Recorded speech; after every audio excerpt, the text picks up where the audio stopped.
Hey everybody, it is Wednesday, December 15th, 2021. Thanks for joining me. If you saw my video yesterday, I was talking about the severe weather that is expected to show up today. Uh, I left this morning to go to work. It was extremely dense fog, which is not the norm for the middle of December. And it stayed relatively warm for Minnesota weather all day. Pretty warm. And of course, here I am overdressed because I'm dressing like it's a normal December day in Minnesota. Um, Come back home. There's the ticker running across the bottom of the TV screen saying that there's a weather advisory, which I was expecting because they talked about that last night on the news and they talked about it this morning on the news. Um, right now it's a tornado watch, but it's in the lower part of Minnesota. Um, but they said there may be some possibility of strong winds, like 50 to 60-mile-an-hour winds within my area and even potentially a tornado, but they're not seeing that for sure um, within my area after 7, which means it'll be dark out. So I'll have to be on the lookout for any notification through um, the news and the TV or through the computer um, or even if it's like the siren that they do, which usually happens in spring, summer, and fall. Technically, I guess this is still fall for another week, but usually in Minnesota, it's pretty cold and snowy by now. So, knowing that there is the potential for any kind of out of the ordinary weather for this time of the year, I just try to stay prepared for whatever may come. Um, it's good that they do give us a heads up on the news. It's not like I watch a whole lot of the news, but I do like watching the weather so I can know what's up with the weather because, I do also bike at times if the weather is right. Um, but with it being so warm today and the weird weather that they're expecting today, and then tomorrow it might freeze over again, who knows? The climate change or grand solar minimum or whatever you want to call it, things are happening and our world is changing, the whole world. So, things like we do at work to be prepared for super high winds, like 50 to 60-mile-an-hour straight line winds, is moving any lawn furniture, patio type furniture, any loose items that we have outside of the building that I work at, putting those either inside or storing them in an area where there's at least a wall so that they would miss the winds that would normally come right through that way. Uh, Other than that, we also would take in recycle bins, garbage cans, things like that. Anything that's not like securely tied down. So we bring those in through the loading dock and keep them indoors. Otherwise, we'd be going from neighborhood to neighborhood looking for all our recycle bins. What do I do at home?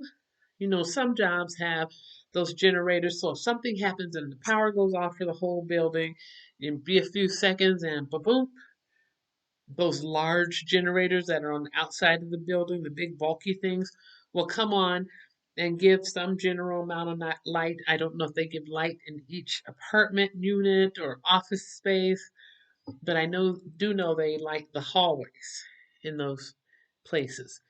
But here at home, um, in my condo, and same thing that people can do in their apartments to be prepared is know where you're going to go if there's suddenly an alert that there's a tornado warning. In a lot of places, people could go to their bathroom.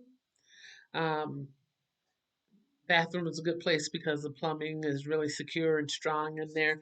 Um, but for me, going to my bathroom isn't as good because I have window, an actual exterior window in my bathroom because I'm in an older brownstone building. So that is not a place that I would want to go. I would be better off going in my closet and going as far back into my closet as I can because there are no outside walls. Um, the only thing on the other side of the one wall is the next condo unit's closet or laundry room or whatever. Um, and then the hallway is on the other side of the other wall, and then my bedroom is on the other side of the other wall. So it creates some safety for me in that way, where I can get in and crouch down and get down low. If I need a pillow, I could always have a pillow in there to sit on or kneel on or whatever. But to have that security so that if anything happens, I'm in a safer place. If it should get so bad that the clothes in the closet were to toss around, it's a lot better than being hit by some hard flying object. In grade school, which was like forever ago for me, they used to tell us when we'd have storm practices to take a book, put it over your head, crouch down, sit on the floor with the book over your head, which was pretty safe and protective for most people that did that. Sometimes a flying object might come and cut someone's fingers or something. Sorry to sound graphic, but it creates a greater sense of safety and security in that way. But if the power goes out, are you ready for that? Candles are nice, but you know what? If the power goes out and you're trying to light candles, if it's still windy, then probably not going to stay lit very well unless you have it like in a fancy special lantern or something. But you could, sorry, I'm digging in my stuff, have you some kind of a flashlight. This is my little Everready, my Maglite Mini. I already keep back in my bedroom, and I keep a variety of flashlights and noisemakers, as I call them, so that if something were to happen, you know, I'd have my backpack pretty close to me because I can grab that, put that in the closet with me, so that I have my emergency information and whatnot. Um, I've got two of these bands. If they're not on my wrist, they're nearby in my bag. And you can take that paracord. It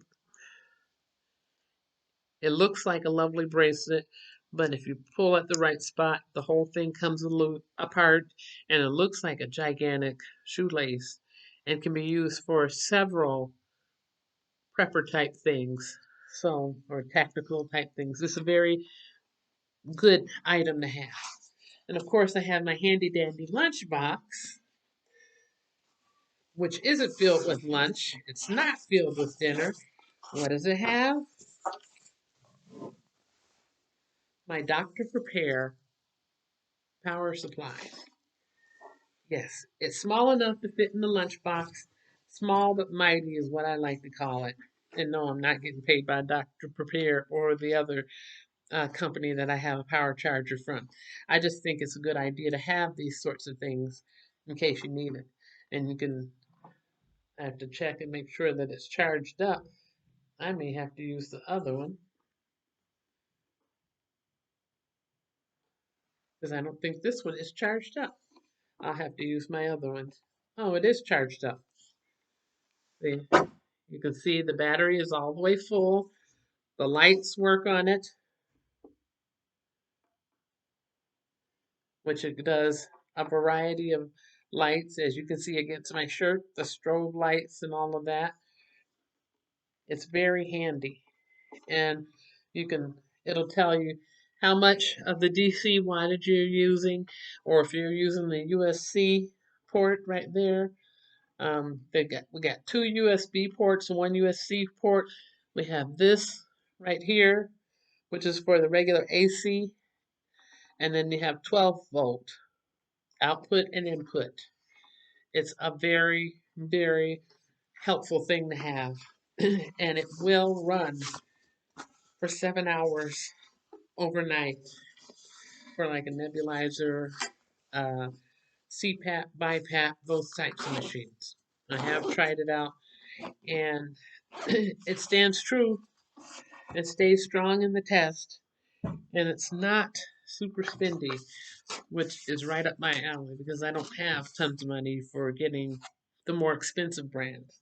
Wish I did, but since I don't, I had to find what's going to be the best quality for what works with my pocketbook. And so I have that out and ready and prepared in case something does happen here in my area. I'm hoping that nothing happens, um, but you never know. And so it's good to just be prepared just in case. You know, there's those portable lanterns that are battery operated. If you have those, make sure that your batteries in them work. You know, just try it out for a second, make sure they work, and then you can turn it back off, and everything's fine and dandy. Um, Lots of different options. Like I said, you can use a lantern that has a candle in it. It's better if the lantern has those enclosed glass sides, so that way it will give some illumination, and you won't have to worry about it being blown out by any high winds if things get too destructive. Um, and also for a matter of safety, so you know, don't want anything to become like a fire hazard or anything. Considering having either a little treat or a toy or something nearby if you have a household pet. So, because sometimes the storms can get scary for them too. Just those few things for you to think about today. Hope the weather is good where you are. And if it's a little shady, I hope that you're prepared for whatever comes up. But while you're here, I keep showing you my garlic. The lettuce is going to take about a month for it to start taking root and having some nice greens coming out the top. But those garlic cloves that I just put here in the veg box on Sunday, 3 days ago, the roots, aren't those roots amazing? And you see how the top has doubled in size overnight. Now, what am I going to do with all that? I'm going to let the roots keep growing. It hasn't even been a week. It's amazing. Um, I might take one of the garlic cloves and put them in soil after about a week, after like a week or two, and let it continue to grow in a pot with soil, and have the other two continue in the veg box so that we can compare how well they grow and the speed in which they do grow. Because right now, those are looking pretty dang good to be in water with liquid fertilizer, basically. They're growing really, really fast. So that's about what I'm up to right now. I'm gonna organize my freezer stuff and so that I can, have different things separate. Any starch or potato things separate from, my California blend vegetables and regular mixed vegetables or green beans or collard greens or whatnot. So then that way it's easier to find what I need. Um, so that we can prepare these meals together. Hope you're doing well today. Um, and I look forward to talking to you again soon. I was going to mention something about news the other day about one person becoming deceased and 33 becoming ill after eating at a church harvest festival in England. There were 35 people that were invited, and one person passed and 33 became ill. The other person had no problems and is still fine and alive because they just chose to not eat the food that was offered because that one person who passed on the food, who chose to not eat the food, was a vegan or a vegetarian. All the others ate the meat that was prepared. This was in Newsweek magazine, so and there was improper food handling. Like the cook was in a rush, partially prepared the food, and then let it set out, and then put it in the refrigerator, and then set it back out again, and then tried to bake it some more, and then put it in the refrigerator. And what happens if you're not preparing things at the right temperature until it's fully cooked? Bacteria are growing and it's having a little party in that food. And then people see it and they eat it. It's just like any other germ that people get from whatever, cold flu or whatever. You don't see it around you in the air, but sometimes things are not right. Um, the person that was doing that food preparation worked for a company, which will remain unnamed, which recently had a 1-star rating. So I don't know why that church decided to go with that particular company, but they recently had complaints and a 1-star rating. And after 44, not 44, 34 out of 35 people being impacted negatively um, because of that food, the person that prepared the meal has been given 4 months jail time. I don't know about you, but does that really compare to the lives that were impacted? I'm just saying. Um, I know at my church, pastors like, look, we have protocols, and we know that only this person is the person that handles our food and does our food because we know that we can rely on that person to follow serve safe standards, which in America is a standard of quality in food preparation. I am not sure what the standard of quality is in England, but it seems like that person was not following any um, proper protocol for that to happen and for that many lives to be impacted. Um, Something to think about, though. Even if you're preparing your own food. I don't know if you remember back at Thanksgiving, I was talking about food and people preparing turkeys and chickens and ducks or whatever they want to prepare. And some people will take it right from the freezer and want to either put it on the countertop or in the sink and leave it there for a day or two until it thaws out.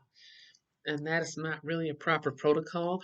That can cause those icky bacteria to grow on your food, and no, you don't see it. It's there, but you don't see it. Um, when you're thawing out meat in that kind of a way, the meat should either be put in the sink with cold water on it, and you let it set for a while until the coldness from that poultry interchanges with the coldness in the water, and you keep draining and changing the water out, or you do the way that I do, and you take it out of the freezer, put it on a pan or plate or whatever, stick it in the refrigerator, leave it in the refrigerator, depending on how large that bird is. If it's 10 pounds, you want it left in the refrigerator at least a day. If it's a 20-pound bird or 18 to 20-pound bird, you want to thaw it in the refrigerator for 2 days. So then that way you know that it is fully thawed.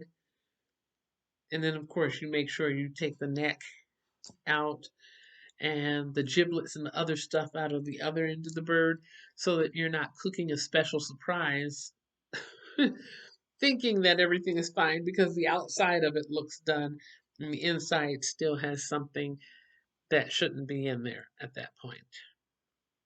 So, thanks for joining me for a few minutes today so we could talk about this weather situation that is on the way. It's already looking murky and weird all day anyway, which is why I was glad to hurry up and get home and be prepared for whatever is coming tonight.